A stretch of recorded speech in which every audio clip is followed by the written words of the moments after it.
After watching From Season 4, Episode 5, I don't think these people are making it out alive, because this episode may have quietly revealed that Fromville isn't just trapping people physically, it's shaping their consciousness. Jade accesses hidden truth through altered states and reincarnated memory. Tabitha suddenly remembers her past connection to the Scarecrow dolls, and Marielle hears the voices of the dead through the radio. And at this point, we genuinely don't know which thoughts belong to these characters anymore, or which thoughts may have been implanted by the system itself. And today, I'm going over 5 clues you probably missed that may completely change how we understand Fromville, the Man in Yellow, and the terrifying possibility that the system is orchestrating people's thoughts, memories, and emotional reactions across repeating cycles.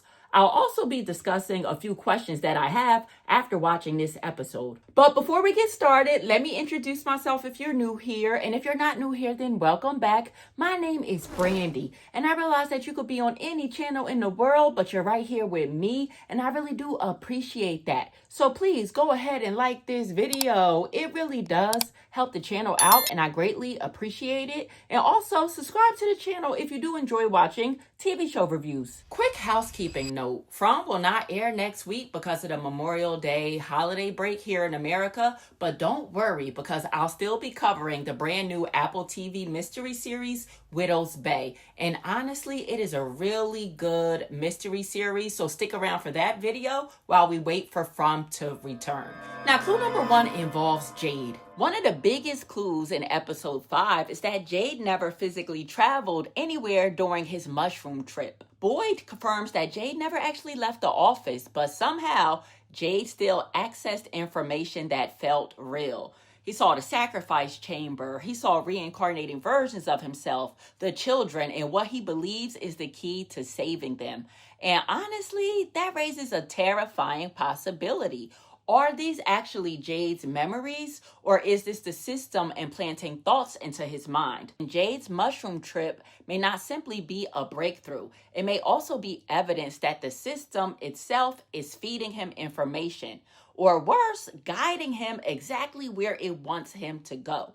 And that possibility becomes even darker when you notice another pattern. And I'm going to take a moment here to talk about the kills that we've seen so far in From. Now, let's take Jim, for example. Jim was logical, skeptical, grounded. He constantly challenged the narrative instead of emotionally resonating with it. And what happened? The Man in Yellow killed him directly.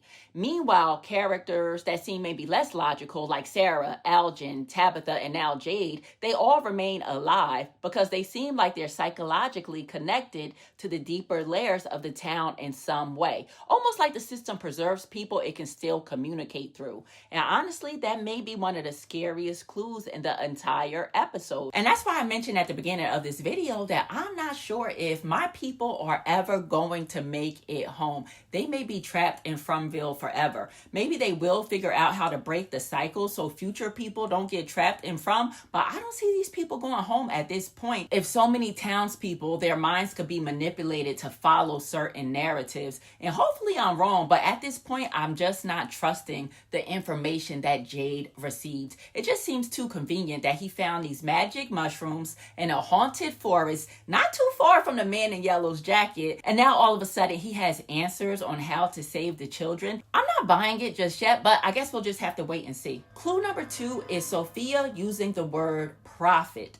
Now, one of the creepiest parts of episode 5 is how Sophia, aka the Man in Yellow, moves through everyone's emotional vulnerability. And honestly, one of the most important lines in the entire episode may be when Sophia calls Marielle a prophet. You're a prophet. What? Maybe God has chosen you to hear their suffering. Prophets don't create the message, they just receive it. And that matters a lot in From. After Sophia touches Marielle, Marielle is suddenly shackled to the wall. Later, Marielle reveals something huge. The voices on the radio in the ambulance belong to everyone who has died in Fromville before, and even death may not free them. Again and again, the show is suggesting that consciousness in Fromville doesn't disappear, it just lingers, repeats, reverberates. Because the more the show progresses, the more it feels like hidden truth in Fromville isn't discovered logically, and that is activated. But I still don't think that Sophia or the man in yellow is the true author of Fromville. I just think that they are enforcers of the narrative, the ones who step in when people get too close to breaking the pattern. And that's why we saw on this episode too that Sophia was so interested in Julie and Randall's conversation about story walking. Julie is trying to leave behind bookmarks and possibly alter events across cycles, almost like she's tampering with the story itself. And Sophia can't have that. So if Sophia is simply enforcing the rules, then the real mystery becomes, again, like I've asked before, who or what actually wrote the story in the first place. And I know I mentioned previous possible authors before, but this episode has me second guessing everything. So I am still looking for answers as to who the author of Fromville is. And clue number 3 is the discovery at the alleged Lake of Tears. At first, the Lake of Tears feels like a magical place from Ethan's storybook, somewhere tied to healing, restoration, and possibly even bringing things back to life. And that's why the injured bird matters so much. Ethan genuinely believes that the water from the lake will heal the bird, but instead the bird dies surprisingly quickly after they pour the water on it. And honestly, I don't think that timing is accidental, because not too long after the bird dies, the entire energy surrounding the lake changes, not toward healing, but towards horror. Later that evening, after Donna and crew instigated the situation by being too nosy, in my opinion, the dolls emerged from the water, they became monsters, and one of them brutally kills Roger. And that's a huge clue, because either this isn't the true Lake of Tears at all, or the lake itself has somehow become corrupted. And honestly, once again, the show seems far less interested in physical geography and more interested in psychological pathways. Because right before the dolls attacked, Tabitha heard music or singing, and suddenly she remembers her connection to the dolls and how to kill them. Again and again, this show is telling us that the hidden truths in Fromville are activated psychologically. And that possibility becomes really interesting when you remember that back in season 1 and 2, Tabitha heard running water while digging beneath the house before discovering the underground cave system. So the real Lake of Tears may genuinely exist somewhere deep beneath Fromville. Or maybe it's not a physical place at all. Maybe it's only accessible through memory, emotion, and consciousness itself. Now, clue number 4 are the violins. One of the most memorable moments for me in episode 5 happens when Jade encounters the reincarnated versions of himself standing outside of the colony house playing the violins. And at first it feels surreal, almost supernatural. But I do think that the violins are actually a huge clue about how hidden truth actually works in Fromville, because violins are deeply connected to resonance. And I just learned about this because my oldest daughter had a 4th grade music performance that focused on instruments, what family they belong to, and how they function. And resonance is the idea that one vibration can activate another. And that feels extremely important to this show. The reincarnated Jades don't appear as monsters attacking him. They appear more like lingering echoes, previous versions of Jade that still reverberate through the system. Almost like they aren't there to harm him, but to activate something inside of him. Because the more this show progresses, the more it feels like the hidden truth in Fromville isn't discovered logically. It's activated, like I keep saying. And not through maps, not through physical exploration, and not through brute force, but through emotion, memory, dreams, trauma, stories, music, and altered consciousness. And once you notice that pattern, it's everywhere in From.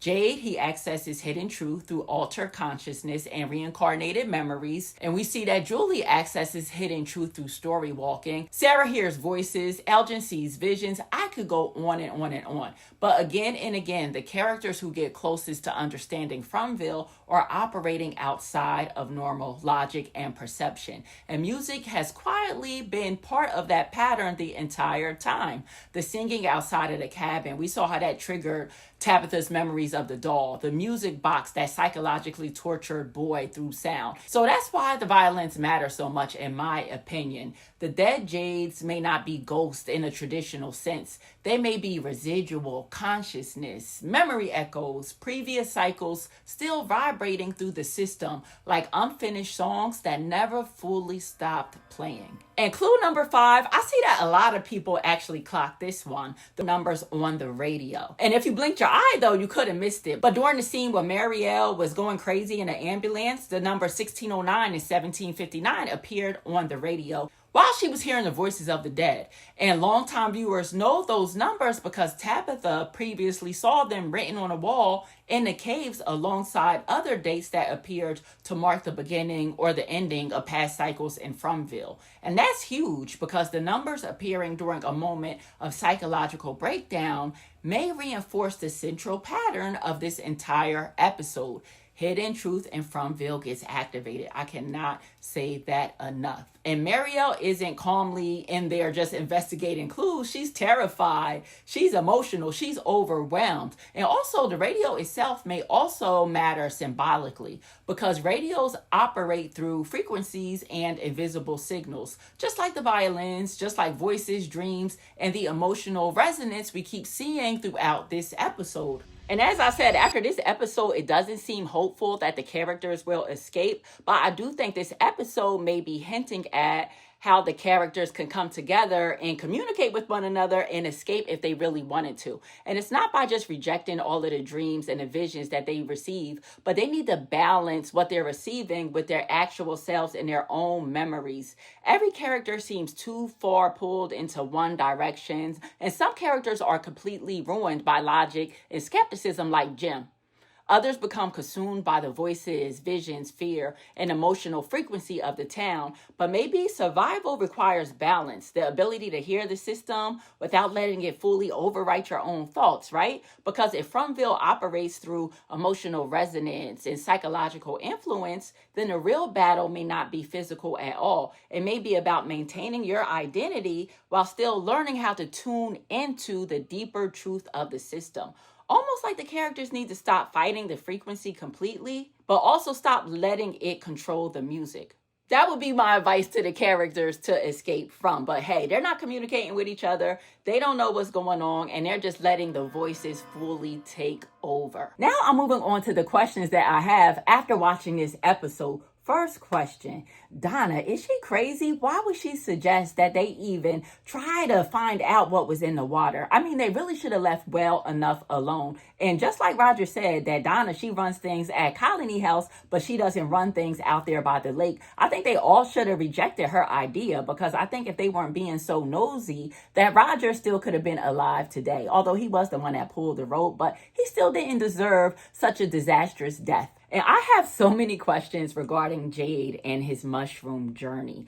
Now that he sees how the previous versions of himself were murdered by the townspeople, is he going to operate differently now? I mean, he wasn't too forthcoming with all of the information that he was gathering anyway, all of the visions that he was having and all of the reincarnated memories. But I wonder if that's going to make him bottle up even more, or if he would tell the townsfolk what he discovered and let them know that this is how it played out in the past versions of himself and that they should really trust him. I don't know, just curious to see how Jade is going to move forward now that he has this information. Although, again, I'm not sure if the information is accurate or not sure if it's a setup, but I'm just curious to see Jade's next move. And why were Julie and Randall arguing like an old married couple? I mean, those two really need to spend some time apart. I don't know what this show is trying to do, but I really don't like looking at them like there's some kind of romantic connection there. I don't know. Tell me your thoughts. But to me, they were arguing like a couple over Julie's story walk. And I think once the story walking was done with the bookmark situation, just let Julie go about her business and let Randall go his merry way too. And last question, where is Acosta? I finally started liking her just a bit